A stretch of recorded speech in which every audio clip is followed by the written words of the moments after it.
Hey, this is Shaun with the Atlanta Tennis Podcast, powered by Go Tennis. Check out our calendar of Metro Atlanta tennis events at letsgotennis.com. And right now, we want to hear your tennis story on the podcast. So tell us your favorite story, fun, exciting, crazy, interesting, anything you might have, and you might have your story featured on the podcast. Go to letsgotennis.com/my story.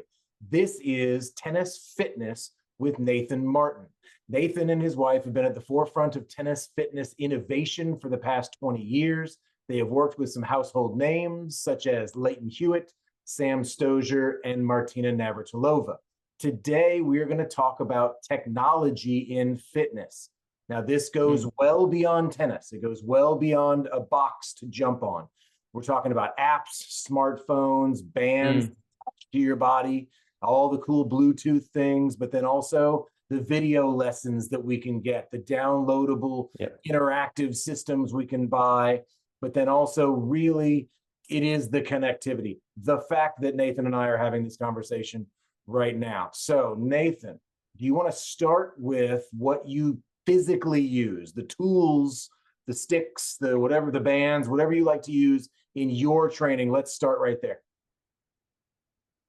Hey everyone, thanks Shaun for the introduction. Great to be here again. Look, love this topic. I think for people listening to this, this is all about just finding something that suits your needs, and there's so much availability to you out there. That's really what we want you to get out of this chat.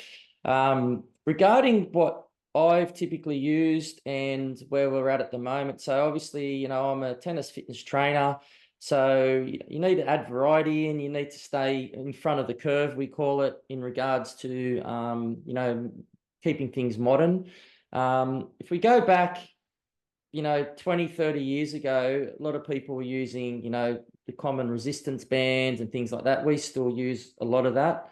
In regards to our gym that we have set up at home where we run a lot of our sessions out of, we've got like cable machines, bench presses, things that have been around for a long time. In regards to more the modern approach, we use like a lot of power bands as well. So power bands have been around, I think like we jumped on them probably 15, 20 years ago before they became mainstream. So power bands are just like large elastic bands. Like imagine an elastic band that you'd use to put around something you want to put in the fridge just to keep it sealed. And you imagine that like, 100-fold. So it's a lot bigger, a lot thicker, typically about, 3 feet in length if they're looped around. They're so versatile. You can use them for strength training, for stretch training, for mobility training. Definitely fantastic to use on court for players because you can loop 2 of them together, wrap around. They can step in, put it around their waist. Someone can hold it. They can fix it to a post, a net post. They can do all their movement-based training, adding a resistance element in as well. We're obviously using a lot of bits and pieces of equipment, but the power bands for me are probably give people the biggest bang for buck in regards to their training. If you are a player that's, on the road and playing a lot of tournaments, obviously you need things that you can just stick in your racket bag or they're easy to travel with. So I'd probably say the power bands are what we probably would most commonly use on the road. And the other piece of equipment is suspension training. The most common brand is the TRX. This is the original one. And basically what the suspension, they were created through someone in the US military when they were based somewhere in a country and they wanted to keep their training up. So they just rigged up some car straps together, the nylon car straps, and they started using them to train with. And then from there came the concept. Then they just went bang, it just went huge because they're super versatile. You can do pretty much train your whole body using them. Once again, just imagine some nylon straps that you use to hold things down on your roof on your car, and you're using them for, and using your body weight as resistance. Once again, very versatile and easy to travel with. So they became really mainstream and a lot of tennis players use those. I love traveling with them because I can use them myself when I'm on the road. And also I can get my players using them for core, for strength, for flexibility. So I'd say those two pieces for me in the last, 10 years have been probably for me the standouts, besides like more technology-based resources. Well, that's where I wanted to go next. Do you use the fitness trackers, the heart rate monitors? Right now, it's just an Apple Watch does all of it. You don't need anything special. Yeah, yeah. Look, Shaun, to be honest, I've always been a bit old school. I remember when everyone used to use just the old polar heart rate monitor, and it was a real basic watch with a strap that would come across your waist. It'd basically just give you your heart rate, and from there we could get some data out of that. Now, you're right, they have gone a hell of a long way in regards to what you can track and what data you can collect. I do like to use, I'm a Garmin man, so I've got the sort of the high-end Garmin watch and device. I probably only use about 20% of what's accessible to me on it. And I use it for all my forms of training because I like to track, how far I've run, what speed, what was my max speed that I hit, etc. And I like to do that for some athletes. Some athletes love it, some don't. Where I find the best value for athletes, particularly younger athletes, is letting them understand. So using a device, so say a Garmin watch, and setting them some parameters. So I want you to train at this threshold. This is the heart rate you should get to in this session. And then coming back and going, I can only get my heart rate there and stay there for a minute. And that starts to show them, hey, I need you to stay there for 20 minutes because that for you, that's only 60% of your max. So you got to be able to get yourself there. That means I know then that they're used to training at say 50% is comfortable for them. And I need to slowly encourage them to step up into that 60 and that 70 and that 80 spike range as well. So typically I find I get younger athletes, I'll use it from a base, like quite basic. When you go high end, I know that there are some pro players and they absolutely love the data.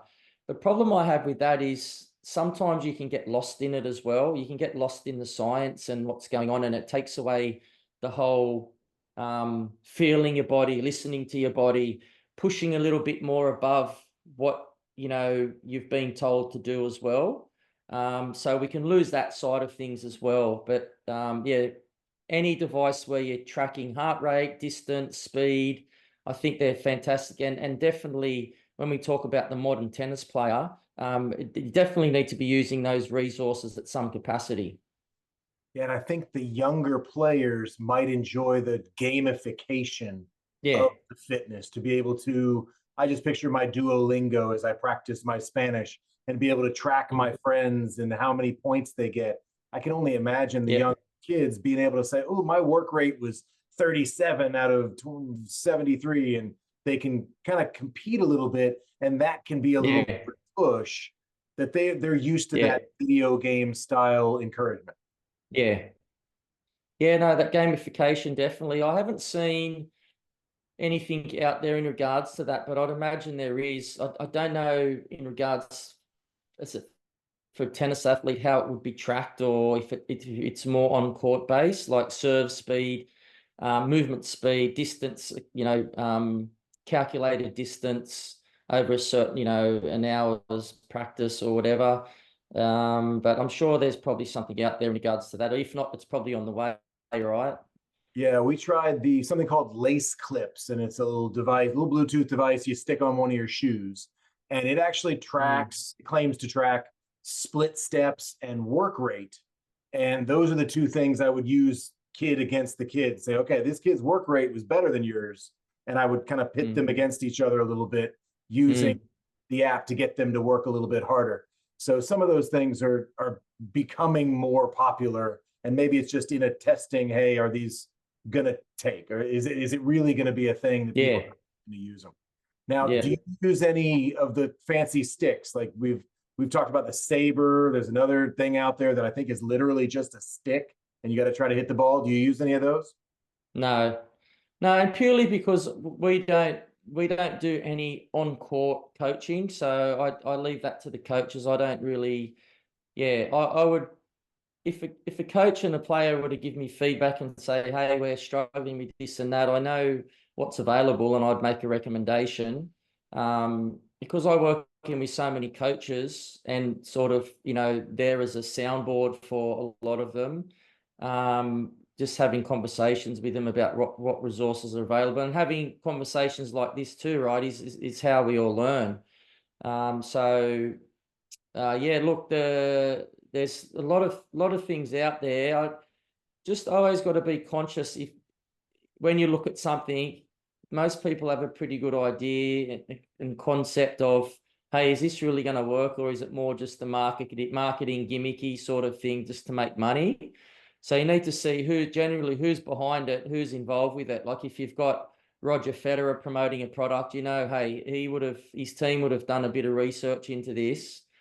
If it's someone that's, a coach that nobody knows and they haven't really done much and they're just trying to flog something off and they've got a really good marketing team around them, you just got to be conscious of what the product is and just, do your research on it. Maybe that's what we need. We need to start a consulting company for the coach that nobody knows and say, do you have the next great product? Because it might be out there.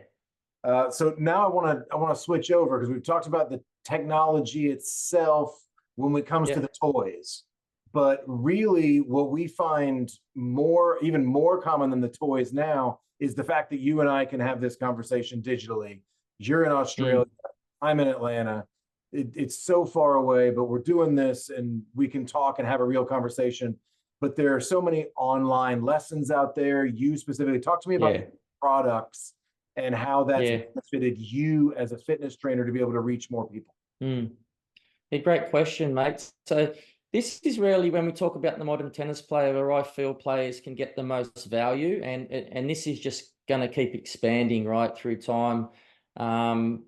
I don't know how AI is going to be involved, but I'm sure it will be at some capacity in regards to coaching and analysis, etc. 20 years ago, we set up online tennis fitness programs for players ranging from different ages and stages of their game. We call these evergreen programs. People can buy them anytime. They can use them whenever they want, lifetime access. So we started giving people access to these because there's not many trainers with our experience in the world. So, and I live in a part of Australia where tennis isn't a huge sport and there's not a hub here. So people aren't going to come and base themselves here just to come and train with myself and my wife. So we thought, okay, well, this is a great way where we can share what we know and people can use it and they can improve. So from there, things have really, expanded in regards to the online space. So as soon as COVID broke, a lot of businesses were like, wow, like I was coaching 40 hours a week on court.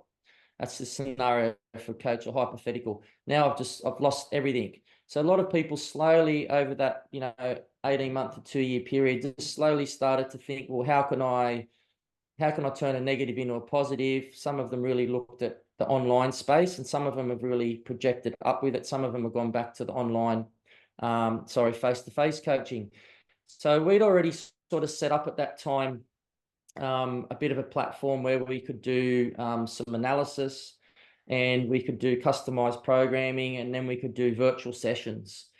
And we got that set up. It was really good through COVID, and it's continued after.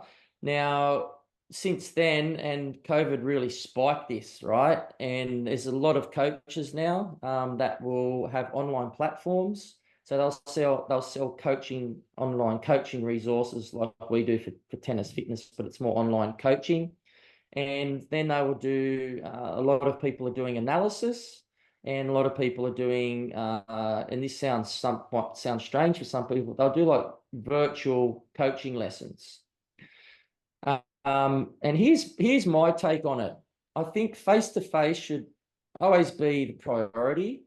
If you ask someone, though, that feels like, hey, my coach is great, but they can't get me in enough, or I need a little bit more guidance in a certain aspect of my game, and I don't know if I'm going to get that from my coach, but I'll communicate it with them that I might look at doing something online. that's how I think we can use online resources better. I don't think anyone should have a full-time coach that's virtual, because you're not going to pick everything up, and you need that close contact, right, as a coach and player. But yeah, getting particularly like important strokes, right? So serve, very important. Someone can really break a serve down really well online. Then they can give feedback. You go and apply the feedback. You learn it, you apply it, you master it, and then you refilm, and then we get it analyzed again. So that's how I feel like that online virtual space really should be used by a lot of players.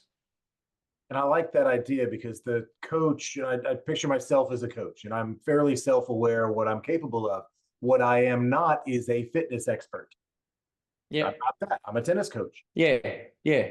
That's my training. So I know a lot, especially during COVID. Here, everybody went, well, I'm going to go learn to be all the things. I've got all this time.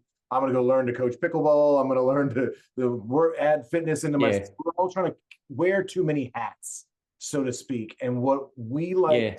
So to true. encourage is find the expert. You need a serve expert, that's fine. I'm not going to take offense to that. If you need a fitness expert, I think the fact that you are available to anyone here in Atlanta because of this technology, I think is phenomenal. And I don't think it's a threat to the local. Actually, you're less of a threat to the local coach because they're also not going to fly there for tennis lessons. So I think the nutritionists and all of the extra things, the nutrition, the fitness, the extra scenarios, the off-court stuff, the mental training of looking at mental toughness. I'm not a mental toughness expert, but I could pretend to be if I wanted that extra lesson, or I can help, or I was worried that I was going to lose a client as a tennis coach because I'm afraid to let you, my client, work with an expert on the side. And I think that's where I agree with you. I think that technology matters. And it's, as you probably believe, the connectivity in person is really good, but you can really connect to any specialist, if I can use that word, specialist in the world if you need to. Yeah. 100%. And I mean, I'm studying positive psychology at the moment, and I'm doing it virtually. And it's something that I always sort of in the back of my mind thought, when I'm going to start to re-educate again, I want to do it face to face. But I've actually absolutely loving the process. I've got 30 other people, in our meetings with me, and you're connecting with all of them, and it's just easy. You're doing it from the comfort of your own home. But then I just go out and apply what I'm learning in my reality. So it's, I mean, I don't think I'm reinventing the wheel here, what I'm telling people, but I'm probably more just trying to encourage people just to look at it. If there is a part of your game that you really want to improve, then jump online and research it and try to find someone that you think can help you. If you don't feel like you can get that from your coach, or sometimes people just need variety. I mean, I got a client, he messaged me today and said, hey, this is what I think I need to move on to with my training, so I do customized programming for this guy. He's a social player. And he'd been training with me online for 3 years. So I've been doing his programming. And he said to me, oh, by the way, I've moved on from my coach. He had his coach for 2 years. He said, I just thought it was getting a bit stale. I'll probably come back to him, but I had a conversation with him, and I told him I want to try something different. I want a bit of variety. And that's fine. That's a good thing. We've got to be open-minded. We've got to look at changes. And always, if you have in your mind as a coach, right, as a fitness trainer like myself, if the player is the priority, then you always make the right decision. So if I feel like, for example, I'm stuck with this player, we're just not connecting, I can't break through to them. I've had conversations with players, but look, I think I've got to let you go. I've found someone that I think might be a better fit. Generally, when I've had those conversations, what we haven't been able to shift, the person then will shift themselves if they want to stay with me. So they'll go, no, Nathan, it's me. I've just been resisting doing this, or whatever the case. But we created the change that they needed regardless. Or sometimes people have moved on, and it's to the betterment of themselves. So, and that's the coach mindset that I have. if you have that for yourself as well, and you say, hey, what I'm doing now, is it really helping me as much? Am I maximizing my time? Am I maximizing my financial investment in this? Am I really enjoying it? If not, what can I change? And is there anything, online that can help me improve in those areas? Because I can guarantee you'll find whatever you're looking for, you'll find it online. There's a lot out there. There really is. And I would say everything is out there. The question is, can you find the right fit? I wish there were more coaches like you that would say, hey, look, I'm not just doing this because you're paying me. If we're not working, if this doesn't work, I'm going to help you try to find somebody else. And I'm going to encourage that. And if you need to adjust to fit to me, that's fine. As a coach, sometimes we can even make little adjustments to fit to a client, but every once in a while it's just not the right fit, or they need something else. Yeah. And there's someone else out there that can help them. And I wish there was more of that. I wish we could call each other more and say, hey, Nathan, I think I got somebody who's been working with me. I think you're a better fit. And if we all did that for each other, I think it'd be a better world. Yeah, you definitely don't, obviously I've had a lot to do with coaches and academies for a long time. And I do have to say, having, friends and connected to other sports industries as well, tennis coaches in particular, a lot of the times they don't like to blend. They just think my way's the highway. They are worried if I refer someone even to tennis fitness to us, they're going to take money away from me, because this person might go and do training with them, and then they might say, hey, now I can't afford to do 3 sessions a week with the coach. So there's a bit of that mindset as well. And this is just, I'm generalizing, and I'm just giving my feel on what I've experienced. And then it's even worse from coach to coach. If some players are getting coaching somewhere else and they're doing 3 lessons with someone and 1 lesson somewhere else, there's generally, I've found, hasn't been a great relationship between those 2 coaches, which doesn't help the player. Where if both coaches have the mindset, hey, what's the best thing for Shaun here? Okay, coach A that does 1 lesson a week, they really have helped a lot with the serve.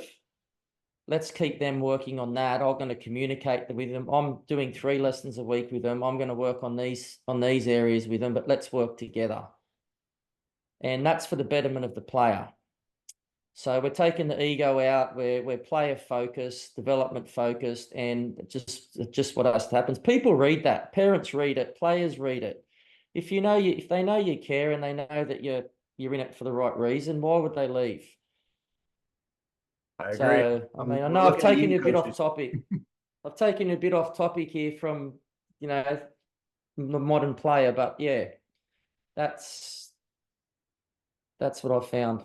Yeah, and we have a similar experience here, and that's perfectly common and unfortunate. And from a Go Tennis point of view, we've got a bit of a mission to change it. So I'm glad you agree, because we'll be out there saying, hey guys, set your ego aside. Let's work together. We're part of a team to help everyone get better at tennis. Love that about you guys. You're connecting the area, you're connecting coaches, players, parents. It's awesome. Yeah, we're gonna put you on our marketing right there. I like that a lot. So back to, did we answer the question when we talk about what is technology good? Is it bad? I think you and I agree. It's just a thing. I don't think it's either good. It's a tool. There's tools. Tool is the right word. I like that. Yeah. So what else? What's your final recommendation? If you say, all right, we've got all these tools, we've got toys, and we've got video, and we've got connectivity, what's the most important part? Most important part, Shaun, is to have a good hard think about what you need, and then ask yourself, am I getting what I need out of what I'm currently doing? So if there's growth, if there's results, if there's enjoyment, things are working well, then you'd say, hey, can I make things slightly better? And how can I do that? Do I need to tap into this online, or can I get this from my coach, or what I'm currently doing? If you're a bit disgruntled with your game, you're a bit frustrated, you can't get in enough lessons with your coach, etc., then you need to go, hey, I need to look outside and maybe look at have a bit more of a focus online. So getting people really just to be mindful of where they're at, where they want to be, and how do I get there? Can I tap into some online resources, or do I need, like we're talking about that saber before, right? That racket. It's like a wooden racket, right? Teaching people how to find the sweet spot. If someone feels like they're framing the ball all the time and they're not sure what's going on, that would be an option for them to purchase and have a go of that. That's just an example. But yeah, working at what their need is, and can I get it from what I'm currently doing? If not, I can guarantee you'll find a resource online to help you get it. Whether it's a piece of equipment, whether it's a consult with an expert or someone that specializes in it, it should always be needs based. Yeah, what do I really need? That connectivity, I think, is the great part about it. It's just the fact that you and I are having this conversation says it all. Go find an expert, ask your questions, talk to your coach, get your coaches to talk to your other coaches. Again, it's a side tangent. And looking at, the technology of, like we're talking about the smart devices as well. Like if you don't feel like you're training at a high enough intensity, then you can go and look at purchasing something that can track what intensity you are training at. Yeah, there's something for everybody trying to do everything, pretty much. Yeah, 100%. All right, well, I think that narrows it down. Nathan, I appreciate it as always. And this has been Tennis Fitness with Nathan Martin. Always one of my favorite conversations, and I wish we could do it more often, but time is time, and this is how it goes. But the technology allows us to do it at all in the first place. I love it. Thank you, Nathan, for your time. I appreciate it. Thanks, guys. See you next time. Go tennis. See ya.